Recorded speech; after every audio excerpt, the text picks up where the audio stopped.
Assalamualaikum warahmatullahi wabarakatuh. Saya Citra Spita Anggraini, semester 2B. Di sini saya akan melanjutkan bab 3 hukum pidana. Yang D, metode pembaruan KUHP, satu evolusi atau evolusionis. Pembaharuan yang dilakukan dengan cara menyelipkan pasal-pasal baru dalam KUHP. Contohnya Undang-Undang Nomor 7 Tahun 1974 tentang penertiban perjudian, merubah pasal 542 dalam buku 3 KUHP menjadi pasal 303 bis dalam buku 2 KUHP. Sehingga konsekuensinya dengan berlakunya Undang-Undang Nomor 7 Tahun 1974, maka semua macam bentuk tindak pidana perjudian adalah merupakan tindak pidana kejahatan karena diatur dalam buku 2 KUHP dan sanksi pidananya menjadi dinaikkan atau diperberat karena merupakan kejahatan. Yang kedua, kompromis.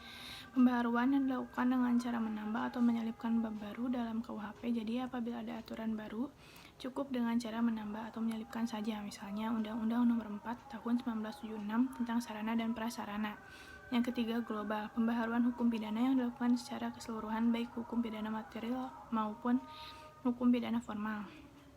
Contohnya Undang-Undang Nomor 7 Darurat Tahun 1955 tentang tindak pidana ekonomi yang mengatur baik pidana formil maupun pidana material.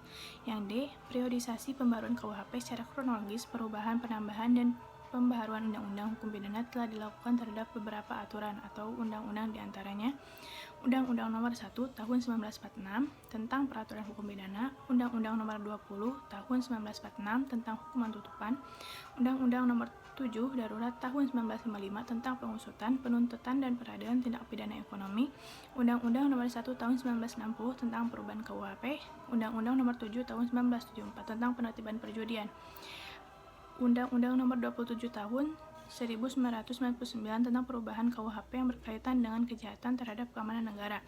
Yang terakhir, Undang-Undang Nomor 31 Tahun 1999 UU Nomor 20 Tahun 2001 tentang tindak pidana korupsi.